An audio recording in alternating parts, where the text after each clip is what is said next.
Right now on the Daily Debrief, a verdict in the case of a Florida law professor murdered in his car. Plus, and he starts shooting and shooting and shooting and shooting and shooting. Opening statements in the case of a pregnant ex-girlfriend shot and killed. Is it murder or self-defense? I had my hands up like this. Also, the penalty phase of the case of the so-called Hollywood Ripper, who prosecutors say attacked 11 women. Oh God, we put him away.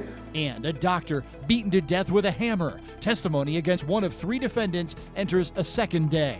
The Daily Debrief brings you the day in court. It's Friday, October 11th.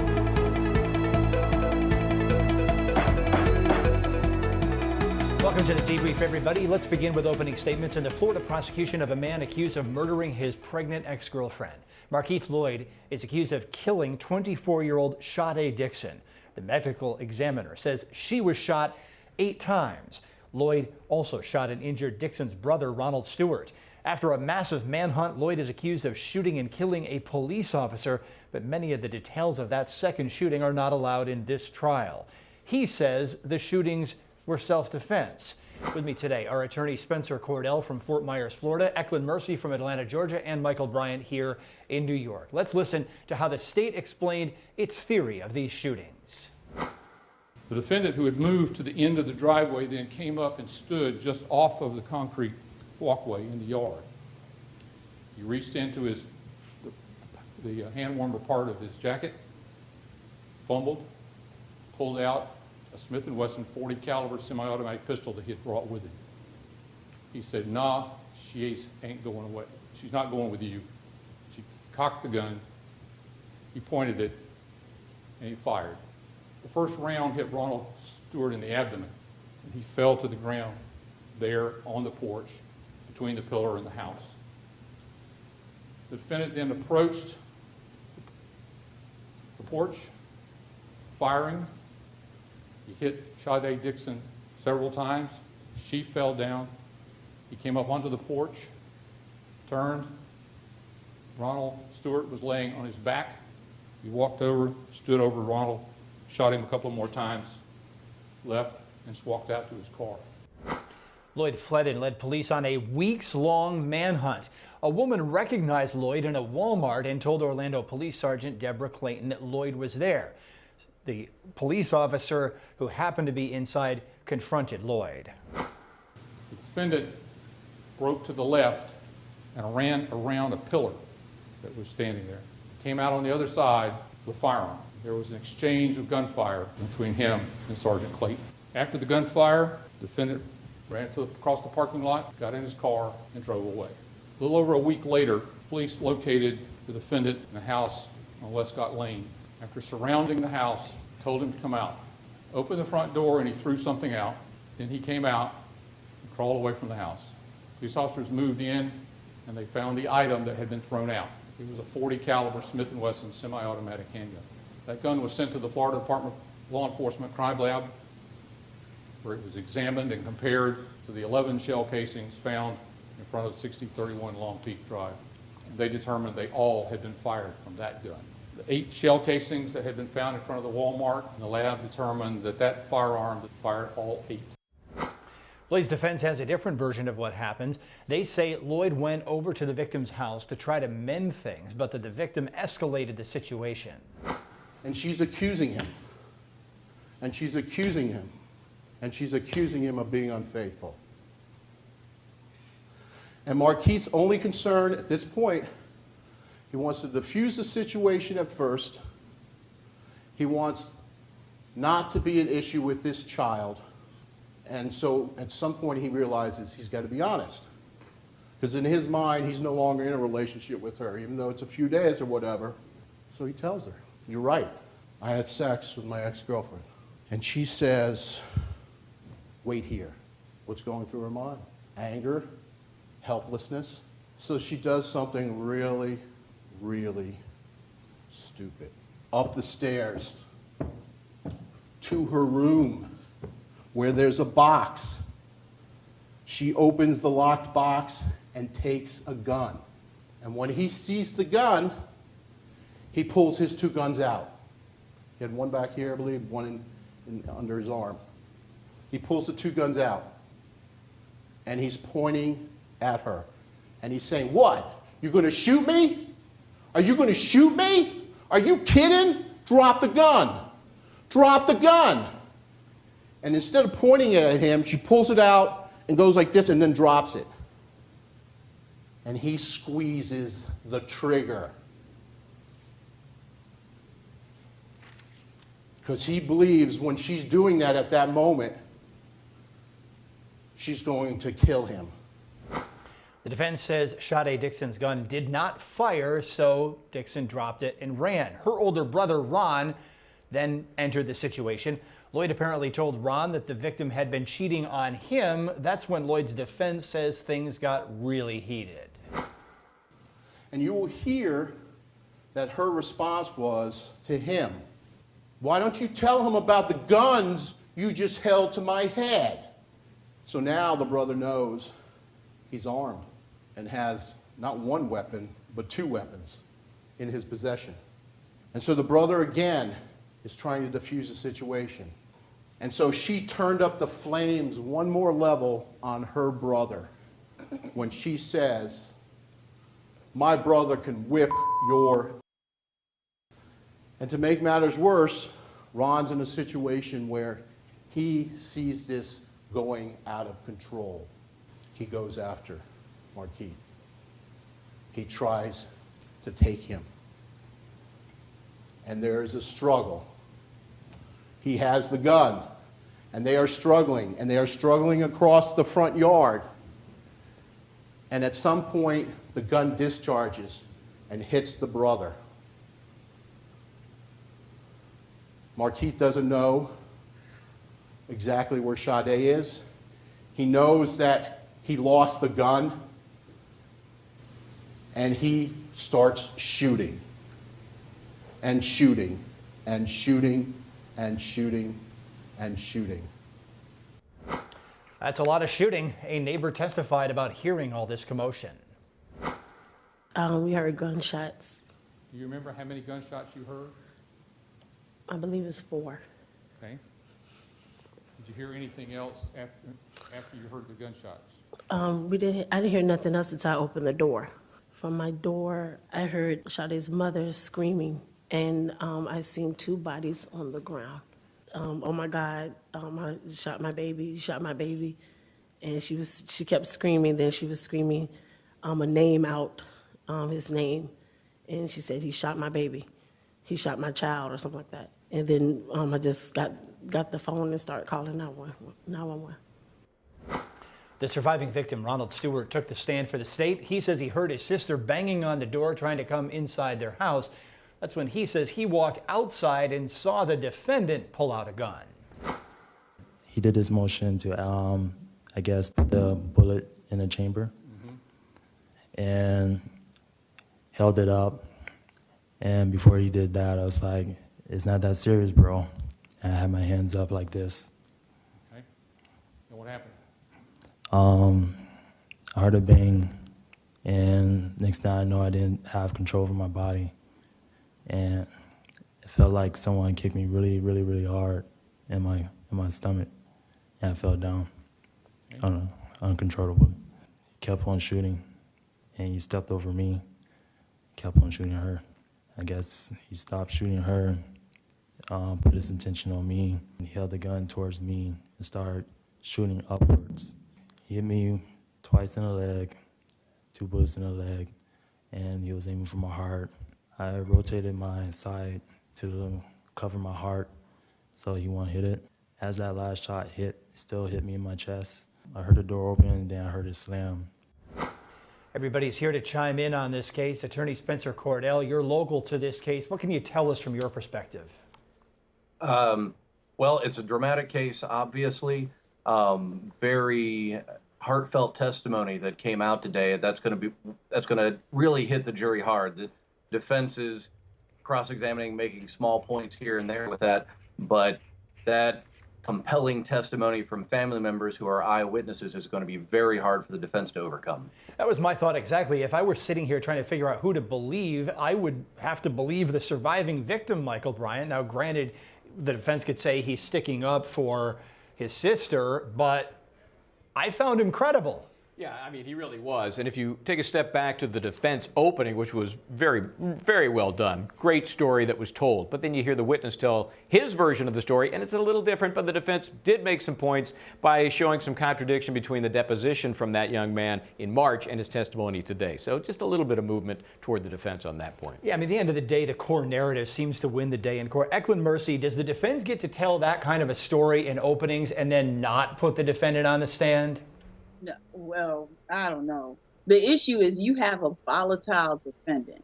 So you don't know what Markeith is going to do. You've seen his outbursts in court. You've seen his requests, so you don't know what this defendant's going to do. Hopefully, like when you're having trials like this and when you have a trial, they did make a motion, to have a mental evaluation. He was found competent. When you have a defendant like that, you don't know what's going to happen. You play every hour on the hour. You hope that he doesn't do anything crazy. For me, particularly, he did good. As a defense attorney, like when the mom was testifying, you have to keep looking at Markeith. Hopefully he doesn't do anything to mess it up. So the defense here is doing a great job of keeping his witness under control. I mean, keeping his client under the control, but also putting a wedge in there, like making little holes of reasonable doubt. And hopefully, to him, hopefully he could make it make sense during his closing. Exactly. Okay, Spencer, one last question here. Is it self-defense when you pump that many bullets out of your gun? Because this just wasn't one or two shots. This was a lot of shots. You can always make the argument, and that's what he's going to do, and obviously do it dramatically. It's going to be a hard sell with the jury. Maybe they can present some testimony that, in the emotion and excitement of the instant, he just kept pulling the trigger. You don't know you're safe until that chamber gets emptied. But the more bullets, the harder a sell it's going to be with the jury. Exactly. Let's move to our next case now. Testimony rolling along this week in the case of the so-called Hollywood Ripper. Michael Gargiulo stands convicted of killing 2 California women and trying to kill a third by attacking her in her own home. Prosecutors say his crime spree involves 11 total victims, some in other states. The question now is whether he will die a natural death in prison or be put to death by the state. Gargiulo's son pleaded with the jury to let the defendant live. Irving and Maria Bruno had 4 children together. On the stand, he describes having to tell the children that their mother was dead. It's been extremely tough throughout the years. I wouldn't want anybody to go through what I went through. The images I had to see, I can not unsee them. Since they ranged in age from 2 to 5, I felt like there really was no need for me to divulge the specifics of how.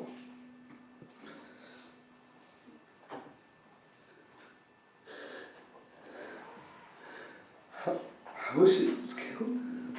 The ability to create a life with them, form memories with their mother.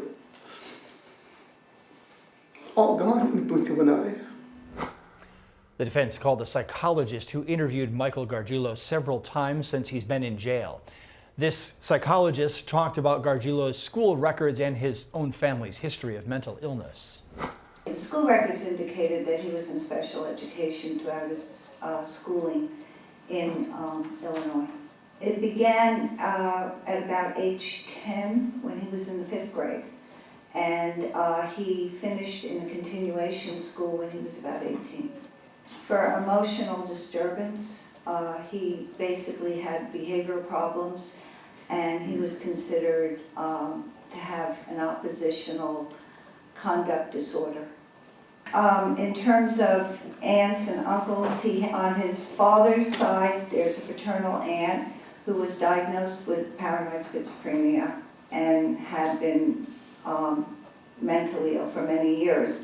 On his mother's side, it was a maternal uncle with the same diagnosis. Among the siblings, the father told me that all of Michael's siblings had been diagnosed with mental illnesses and had been admitted to psychiatric facilities at various times. The defense can try to present any mitigating factors it wants, and we just watched some of that happen. The jury will decide Gargiulo's fate starting early next week. And still ahead tonight here on The Debrief, the case of a doctor beaten to death with a hammer, plus the case of a murdered law professor. A verdict is in against one of two defendants. We'll break down what happened.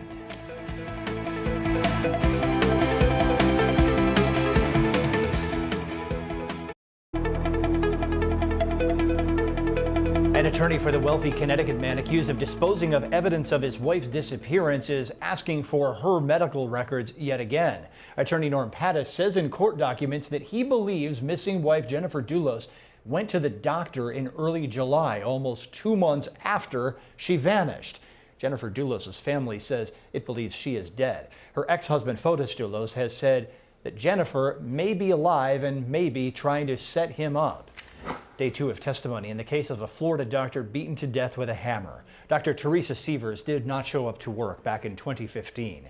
A friend checked in on her at home and discovered her cold, bludgeoned body and the alleged murder weapon nearby. Months later, police charged her husband and 2 other men with plotting to kill her. Investigators say husband Mark Sievers hired his longtime friend from Missouri, Curtis Wright, and Wright's friend, Jimmy Rogers, to kill the wife. Rogers is the one on trial right now.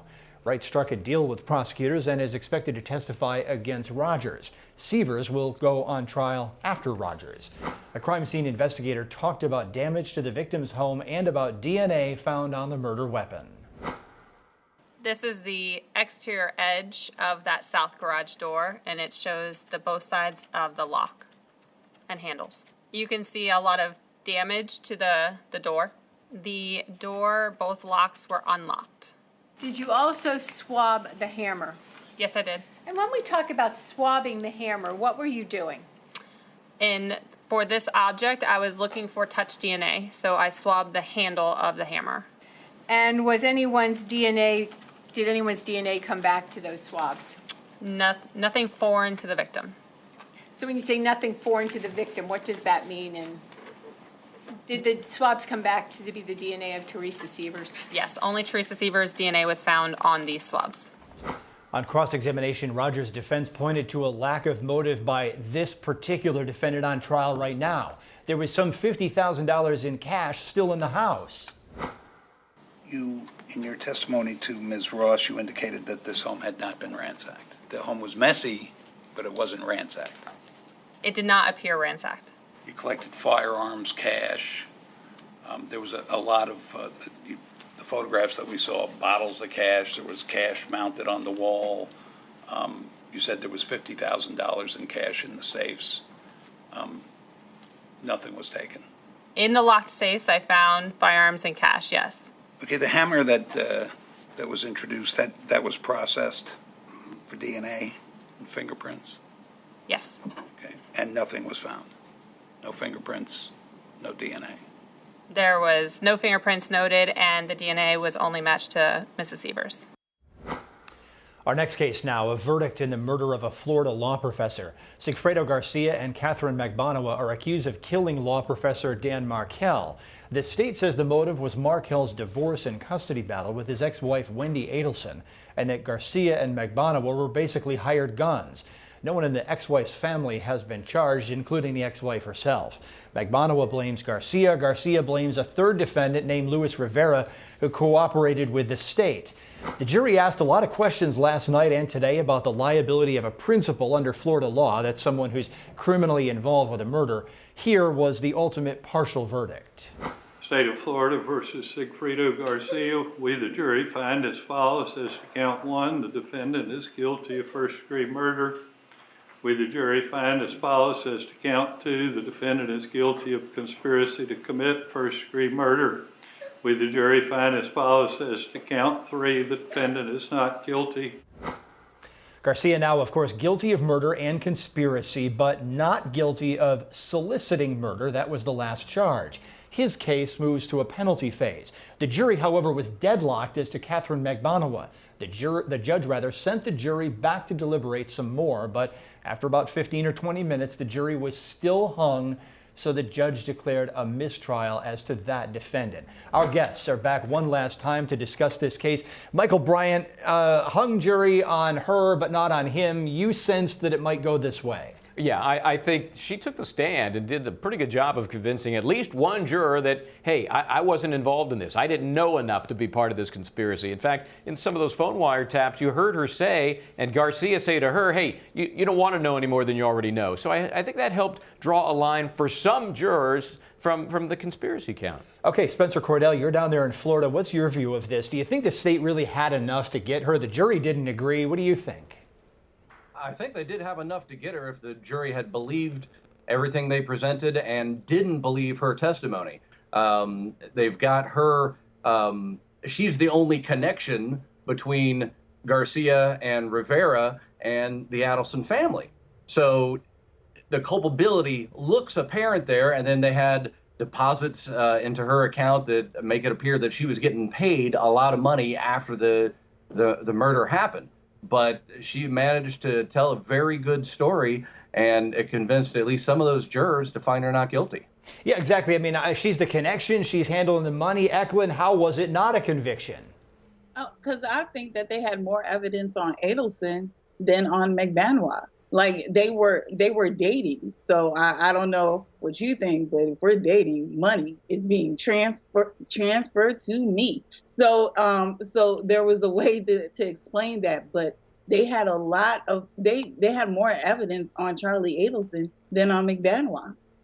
So all sorts of questions we could keep going around with this. Michael Bryant, you know, the bottom line is the jury spoke. The bottom line is the state's probably going to retry her. When I see something like this, Michael, I have to sit and say, you know, the state should have done a stronger job of closing this up during closing arguments, telling the jury, okay, this is the law that you ultimately need to apply, circle it, make it really clear how they're trying to connect her to a murder because she wasn't there when the trigger was pulled. Yeah, you know, they really needed to reinforce you can't get from A to B without C, and she is C. How do you get to Garcia's guilt without her? And they didn't make that clear, or there were enough jurors, one or more, that said, no, not good enough for me. Exactly, and we could keep talking about this all we want. We're going to have to wait and see exactly how the state's going to move forward with this. Of course, the state could file to retry these charges. The state could go after lesser charges. It's in the prosecutor's court at this point. Spencer Cordell, Ecleynne Mercy, Michael Bryant, appreciate all of your insights tonight here on The Debrief. Our live coverage for the week is wrapping up. It's Friday evening. Hope you have a good weekend. Live coverage on the Law&Crime Network resumes at 9 o'clock Monday morning Eastern Time.